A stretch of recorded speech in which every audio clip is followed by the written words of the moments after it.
झांसी में दिव्य प्रेम सेवा मिशन हरिद्वार के सेवा प्रकल्प हेतु समर्पित राम कथा पूज्य संत विजय कौशल जी महाराज के मुख से गणेश एनक्लेव मुस्तरा रेलवे स्टेशन मार्ग पर 5वें दिवस में कथा व्यास ने सर्वप्रथम राम जी चित्र पर पुष्पार्चन एवं पूजन कर मुख्य यजमान राजेश यादव एवं संतोष सिंह परिहार, अमित अवस्थी, आनंद अग्रवाल, संध्या जितेंद्र सिंह आदि लोगों ने व्यासपीठ का पूजन कर पुष्प गुच्छ देकर स्वागत किया। यदि काम राम के नियंत्रण में है तो काम भी सदतिथि दिला सकता है।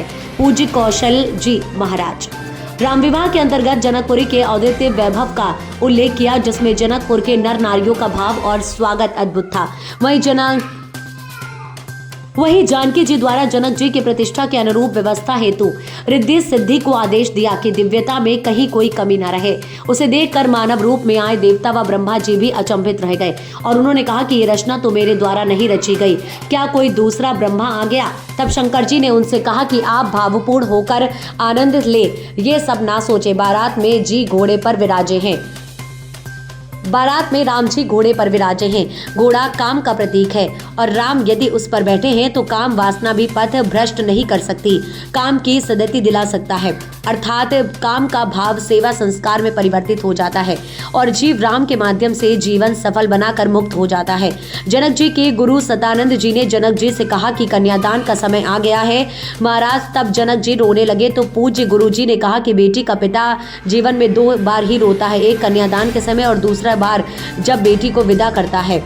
राम विवाह के साथ ही भरत, लक्ष्मण और शत्रुघ्न का विवाह भी संपन्न हुआ। विवाह के पश्चात विविध प्रकार के ज्योनार हुई, उनका अत्यंत रोचक वर्णन किया गया।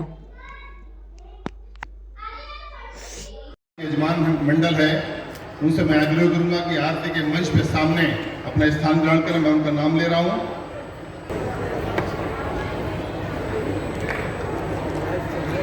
श्रीमती उमा संतोष परिहार,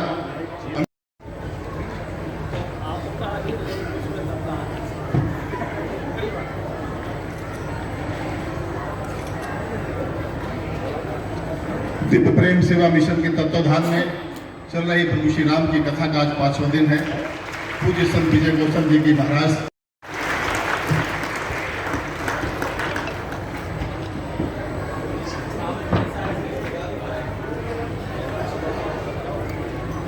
हमारे बीच राष्ट्रीय स्वयंसेवक संघ के बहुत ही वरिष्ठ प्रचारक गंगा समग्र राष्ट्रीय संगठन सचिव विद्यमान है।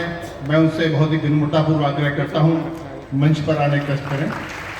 आदरणीय श्याम सुंदर जी महाराज, उनसे मैं आग्रह का सौभाग्य हमारे जैसे कई लोगों को मिला। आज हमारा सनातन धर्म, आज हिंदू धर्म, उस पर जो संकट है उस पर हमको अवश्य, देश के अन्य जनपदों या अन्य नगरों जैसा कोई नगर नहीं है, बल्कि हमारा ननिहाल है, ये शरीर यहीं की देन है।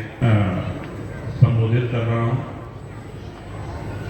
और बाल्यकाल में पूरी इच्छा थी, अगर भगवान भी प्रकट हो जाते और पूछते कि बोल बच्चा क्या इच्छा है तुम्हारी, तो हम कहते कि प्रभु जरा 10 दिन के लिए 15 दिन के लिए संथर भेज दीजिए। निवेदन करूंगा कि वो आशीर्वाद दें हम सबको। फिर जिन बंधुओं को, बहनों को अपनी घोषणा करनी है, कल कई ने कम बोली थी, आज उनकी इच्छा है कि हम और ज्यादा बोलेंगे और वे भी बोले। पहले आदरणीय राजा भैया जी, कुंभ में प्रयाग में स्नान करने के लिए बताया था कि तो उनकी सेवा के लिए उनको भोजन मिले, उनको आवास मिले, उनको कुछ आसन मिले, ओढ़ने को वस्त्र मिले। वो मनुष्य वेश में 1 महीने का कर्मवास करते